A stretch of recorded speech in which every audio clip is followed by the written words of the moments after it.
Hello my crafty friends, it's Corrine here from Corrine Crafts, and hello and welcome to my YouTube channel. I hope you are all well. Today is Tuesday, so it's time for another Technique Tuesday, and today's technique is all about how to use all of these oodles and oodles of alcohol inks that you might have in your crafty stash. So I've got Ranger ones from Tim Holtz range here. You could also be using things like your Spectrum Noir alcohol re-inkers, all of those, and I'm just going to show you how, using your YUPO paper or your coated art paper, it's sometimes called, how you can create these amazing effects. Once you've created these, you can either die cut them or you could be making this beautiful card. So we'll go into the video now and I'll show you how it's made, but please don't forget to subscribe so that you don't miss any of my tutorials. I think this is a super exciting Technique Tuesday, something I've not done much before. I've had to learn it as I go, so that I can bring it to you, but it's something that I've always really wanted to do. So it's all about using your alcohol inks to create backgrounds. So to do this, I found a couple of my alcohol inks. These are Ranger, they're Tim Holtz ones from Ranger. I've got so many colours, but I just found two that I thought would work really nice together. Honeycomb, which is obviously a yellow, and Stonewashed, which is a blue. It's quite hard to see in the bottle, but you'll see them in a minute.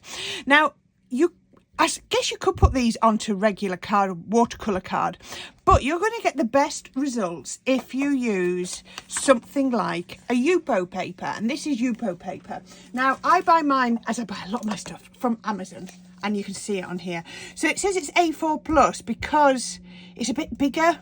So I get 30 sheets in here. I will admit it's not the cheapest paper you can buy, but I've cut it down and I've been really careful and just cut like the size that I want. So I've just put the rest of the paper back in the pack. As I say, this is bigger than A4, so it'll go a long way. So it says on here, it's ideal for use with alcohol inks and watercolours. Ink and paint pigments retain brightness and clarity. Ultra smooth and light synthetic tear resist paper. And when you actually look at it, it is. So if you look at my card blank, which is white, because I made this out of A3. Oh no, I didn't. I made this out of a piece of A4 cardstock. This, can you see the colour difference? It really is different. But we're going to be, you're not actually going to see the paper when we've finished. The paper is basically the carrier for our alcohol ink, so it doesn't matter that it's off-white.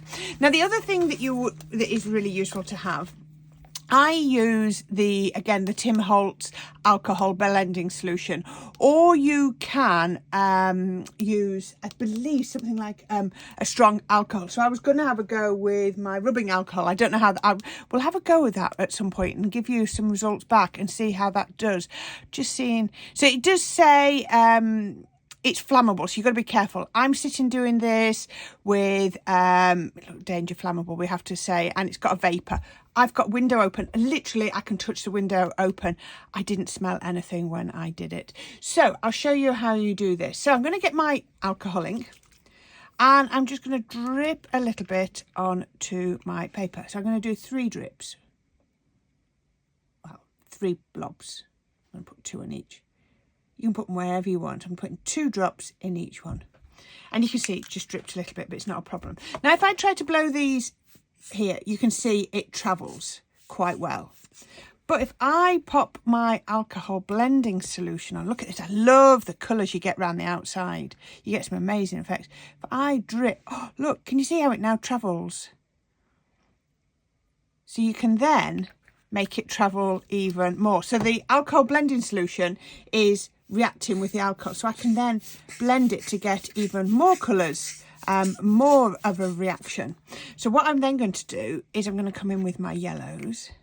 So it's all about reacting. So you need this paper that's synthetic. I can try and even put some on there so that it all reacts. It doesn't soak in. What we don't want is to soak in, and it does dry quite quick. And if you can do put it in a dropper, but that's got a lovely nozzle on, so I was using that. And you can blow it, you can use a straw. I've seen lots of different ways. Now this one, I've mixed my colours a bit more. I'll show you one that I've finished. I'm actually going to go in with a bit more blue because I've not messed up. I've not done it how I wanted to do it. This wasn't what I wanted to achieve, but we can go in with the blue. But look at all those different colours. I wanted to keep a bit more blue. I wasn't concentrating. I was getting too excited. But you can then see it almost separates all of the elements. So, like I say, you can blow. You can just use a straw to direct. I'm using a handheld puffer. Again, off Amazon. You can get all of these off Amazon, and I will do links to those. I love that where it starts to dry at the edge, it goes even thicker, so you can blow that down. If you don't like where it's going, I found, wouldn't leave it too long, but you can sort of reactivate it a bit, see, like that, and get it going on there. If I wanted to bring in a bit more blue, I want that to be a bit bluer, just there. Come on, drip. And then, so there is already the blending solution underneath, so it'll mix. I mean, you don't have to blow them, you can just have them, you could just swirl them, but look at that, and look at the vibrancy. Can you see how vibrant those colours are? They don't fade. They really, really do not fade. And I'm going to just gently touch it. That's tacky, but it's not wet. It dries really, really quickly. Now, what you can do is give that 10 minutes to dry. This, because it's such a thin paper, I know it's got a plastic coat, but it will die cut beautifully. So if you want to then do die cuts into it, that is amazing, and it will look absolutely beautiful. I've got one here that has already dried. Look at that. And if I touch that, look, that's perfectly dry. I love I've got the purples. That one I really like. That one I sort of wasn't concentrating enough, and I sort of merged my colours. But that one probably will be better for the effect we're going to do, because we're going to do leaves, and that's got a much more autumnal feel. We'll see. We'll get there in a minute. So I'm going to put those to one side to finish drying. And while I do that, I'm going to make a frame. So I'm going to make my frame with some white card. And I've got, again, you know me, you can see I've got a habit, Stamps by Me. This is one of Tony's Synergy dies. It's got a date of 2017 on the back, so I don't know whether that's when I bought it. And I love these because it cuts around the outside, but it's also going to put that faux stitching in. So I'm going to pop that onto there, and I'm going to tape it down. Now I want my aperture to be in the right place. So if I try to do that freehand, it's going to be difficult. So what I'm going to do is I'm going to put this die in. I'm not actually going to use this one. So that, I'm going to pop that down there. Then I'm going to pop this onto here. Get another bit of tape. And I'm just going to make sure everything's central. And then I'm going to pop my tape on there. And I'm going to use my pokey tool just to lift that one up. Now, because I used that almost like as a spacer, I now know that that is perfectly in the middle. Now, I did try this with one less plate, and it didn't cut as well as I wanted to. So I am using my full plate combinations, plastic, magnetic, and my other cutting plate. So when it comes back out, there you go, you can see it's cut my aperture out the middle, and it's also cut my card out. Now, if you want to stamp a sentiment on, this is the point at which you would stamp your sentiment. I'm not going to stamp my sentiment. I have found one of my little pre-printed ones, and I've matted it onto some blue. And I've matted it onto some blue because this is the blue that I'm going to pop behind there. I just wanted that hint of blue showing. Okay, we're getting there so quickly. This is really, really quick. I'm going to have a try now. So I can put this one in, and we can have that showing. Oh, nice little bits of white showing. Doesn't that look amazing when you frame it? Wow, it's like being able to make your own papers. Think of this, all those colours of re-inkers for your alcohol pens, your ink bottles of ink like I showed you, all of those will work.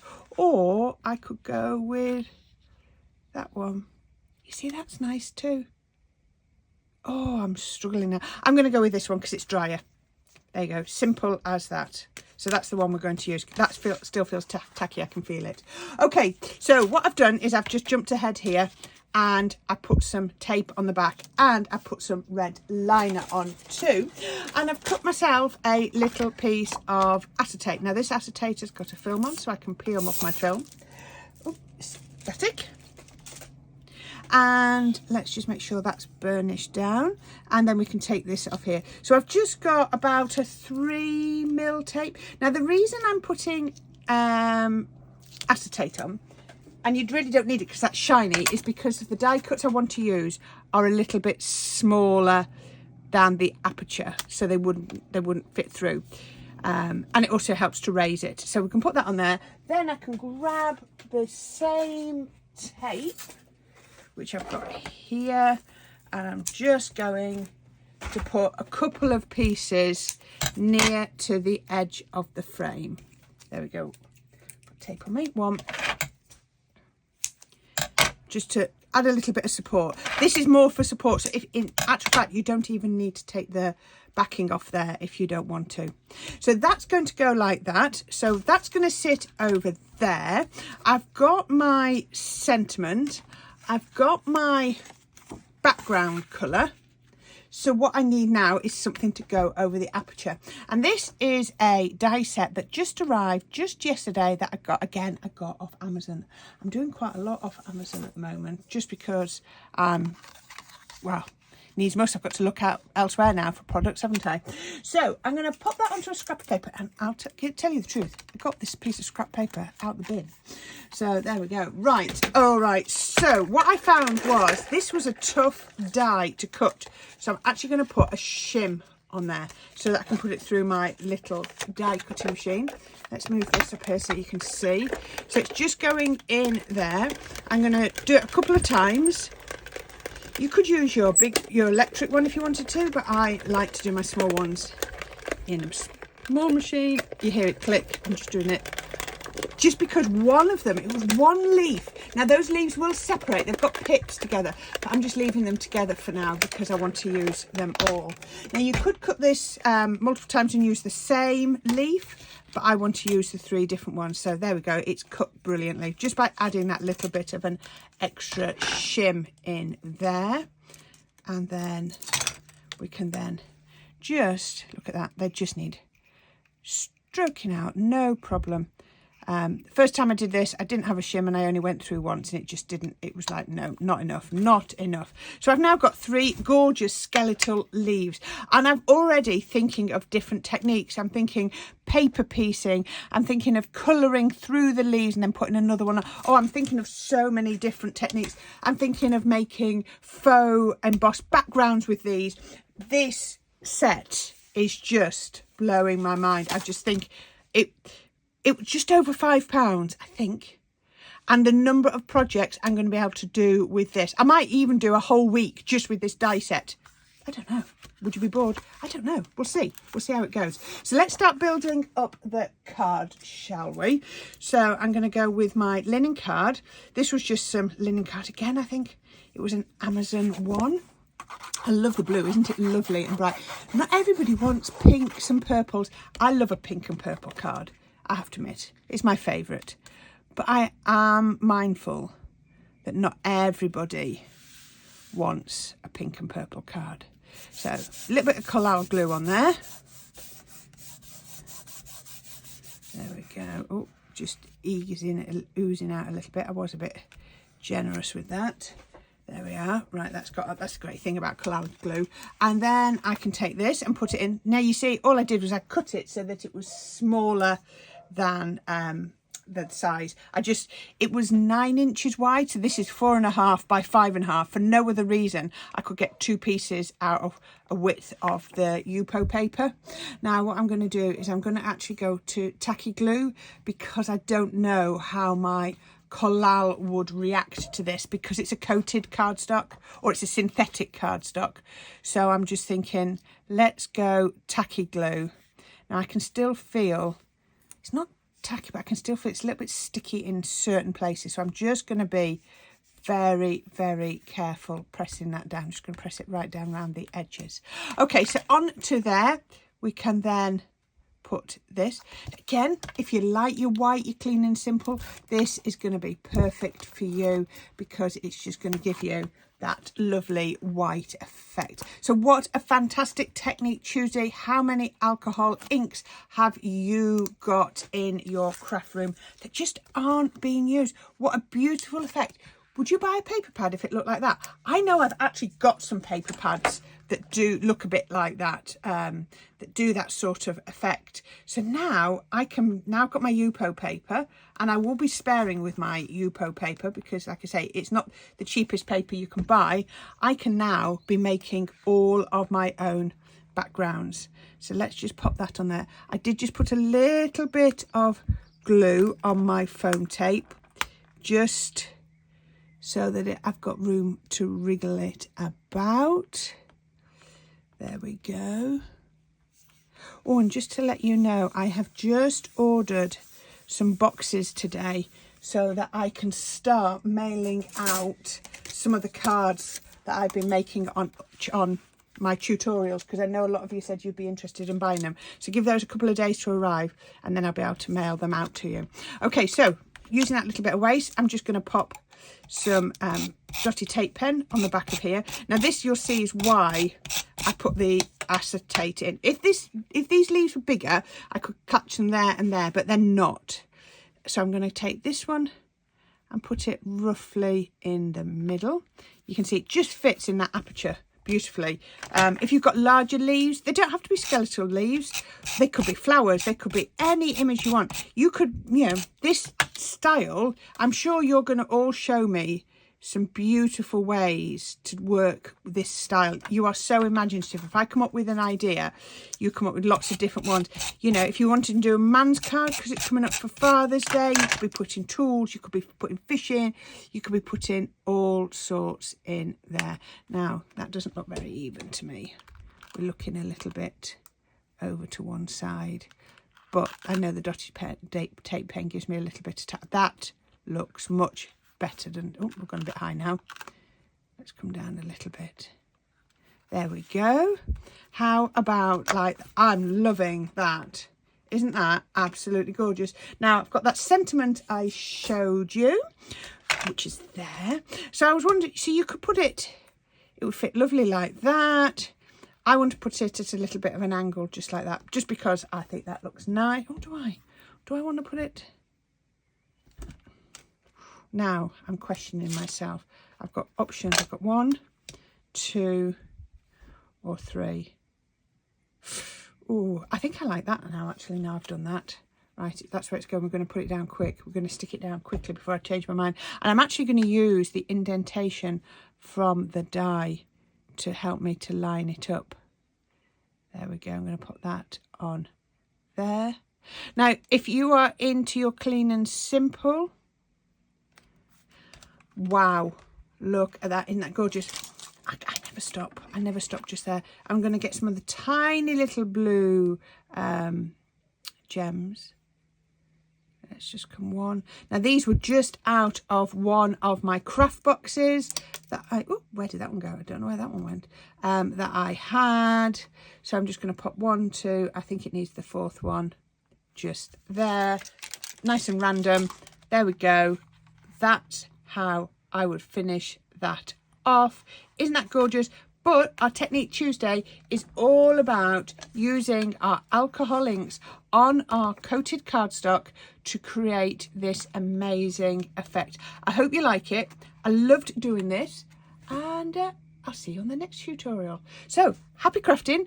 Please don't forget, there's going to be quite a few links down at the bottom for things like your blending solution, your puffers, your YUPO paper. They'll all be linked on Amazon, so make sure you click on there. And also my link to my Buy Me a Coffee account. If any of you want to help me keep this account going, that would be brilliant. So until next time, happy crafting everyone, and I'll see you again soon. Bye.